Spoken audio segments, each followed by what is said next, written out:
RBSE education academy में आप सभी का स्वागत है। आज जो हमने विषय लिया है स्वर्णिम भारत प्रारंभ से 1206 ईस्वी तक, ये जो कक्षा 10 की सामाजिक विज्ञान है उसके इतिहास के अंतर्गत आता है। और रीट में भी जब हम सामाजिक विज्ञान की तैयारी करते हैं तो उसमें काम आता है। तो आप सभी ध्यान से सुनिएगा। 6ठी शताब्दी ईसा पूर्व के प्रारंभ में उत्तर भारत में सार्वभौम सत्ता का पूर्णतया अभाव था, यानी जो सार्वभौमिक सत्ता थी वो नहीं थी। संपूर्ण भारत अनेक स्वतंत्र राज्यों में विभक्त था, यानी पूरा भारत जो है वो स्वतंत्र रूप में राज्य में विभक्त था, बंटा हुआ था। ये राज्य उत्तर वैदिक कालीन राज्यों की अपेक्षा अधिक विस्तृत तथा शक्तिशाली थे, यानी ये जो राज्य थे ये विस्तृत थे और शक्तिशाली थे। महाजनपद काल गणतंत्रात्मक एवं संवैधानिक व्यवस्था का आदर्श काल रहा है, यानी महाजनपद काल जो है वो गणतंत्रात्मक और संवैधानिक जो व्यवस्था है उसके लिए आदर्श काल माना जाता है। पहले देखिए महाजनपद काल 600 से 325 ईसा पूर्व। 6ठी शताब्दी ईसा पूर्व में उत्तर भारत में अनेक विस्तृत और शक्तिशाली स्वतंत्र राज्यों की स्थापना हुई, जिन्हें महाजनपदों की संज्ञा दी गई। बौद्ध ग्रंथ अगुत्तर निकाय के अनुसार उस समय 16 महाजनपद विद्यमान थे, यानी बौद्ध ग्रंथ हम जब अगुत्तर निकाय पढ़ते हैं तो उसमें ये बताया गया है कि उस समय यहाँ पर 16 महाजनपद थे, जिसमें देखिए महाजनपद और उनकी जो राजधानी है उनके नामों का अध्ययन हम करेंगे। सर्वप्रथम है काशी, यानी महाजनपद काशी और इसकी राजधानी थी वाराणसी। दूसरा है कुरु। कुरु की जो राजधानी है वह है इंद्रप्रस्थ। अंग की राजधानी चंपा। मगध की राजगृह है या गिरिव्रज। मल्ल नामक जो महाजनपद था उसकी राजधानी है विदेह और मिथिला। मल्ल की है कुशावती, कुशीनारा। चेदी की है शक्तिमती, कहीं मिलेगा सौथिवती। वत्स की कौशाम्बी। 9वां महाजनपद देखिए कौशल, अयोध्या। बुद्ध काल में 2 भाग, उत्तरी भाग की राजधानी साकत और दक्षिण भाग की राजधानी श्रावस्ती थी। 10वां देखिए पांचाल। उत्तरी पांचाल की राजधानी अहिछत्र और दक्षिणी पांचाल की राजधानी काम्पिल्य थी। मत्स्य महाजनपद है, उसकी राजधानी थी विराटनगर। शूरसेन महाजनपद है, उसकी है मैथोरा या शूरसेनाई। 13वां देखिए, 13वां जो है अश्मक, इसकी है पौतन या पाटेली। अवंती की है उत्तरी अवंती की राजधानी उज्जैनी और दक्षिण अवंती की राजधानी महिष्मती। गांधार की है तक्षशिला और कंबोज की है राजपुर या हाटक। तो इस प्रकार देखिए जो बौद्ध ग्रंथ अगुत्तर निकाय है उसमें 16 महाजनपद दिए गए हैं और ये 16 महाजनपदों के नाम और इनकी राजधानी है वो हमने पढ़ ली है। अब हम बात करते हैं महाजनपदों में 2 प्रकार के राज्य थे।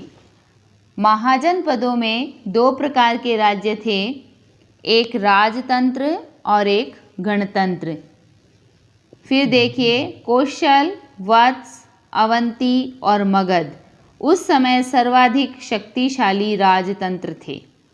6ठी शताब्दी ईसा पूर्व में अनेक गणतंत्रों का भी अस्तित्व था, जिनमें प्रमुख थे कपिलवस्तु के शाक्य, सुंसुमारगिरी के भग्ग, अल्लकप के बुली, केसपुत के कालाम, रामग्राम के कोलीय, कुशीनारा के मल्ल, पावा के मल्ल, पिप्पलीवन के मौर्य, वैशाली के लिच्छवी और मिथिला के विदेह। ये गणतंत्र जो थे वो अस्तित्व में थे और प्रमुख थे। अब हम बात करते हैं राजस्थान के प्रमुख जनपद। तो पहले नंबर पे दिया हुआ है जांगल। इसके बारे में हम अध्ययन करेंगे। वर्तमान बीकानेर और जोधपुर के ज़िले महाभारत काल में जांगल प्रदेश कहलाते थे। यानी जांगल नाम से जब हम पढ़ते हैं तो वर्तमान में जो बीकानेर है और जोधपुर ज़िले के महाभारत काल में जांगल देश कहलाते थे। कहीं कहीं इसका नाम कुरु जांगला और मादेय जांगला भी मिलता है। इस जनपद की जो राजधानी थी वो अहिछत्रपुर थी, जिसे इस समय नागौर कहते हैं। बीकानेर के राजा इसी जांगल देश के स्वामी होने के कारण स्वयं को जांगलधर बादशाह कहते थे। कुल मिलाकर कहने का अभिप्राय ये है कि वर्तमान में जो बीकानेर है, इसका जो पुरातन नाम है या जनपद जिस नाम से जाना जाता है वह है जांगल, और यहाँ के जो राजा थे वो जांगलधर बादशाह कहते थे। फिर है बीकानेर राज्य के राज चिन्ह में भी जय जांगलधर बादशाह लिखा मिलता है। फिर देखिए मत्स्य।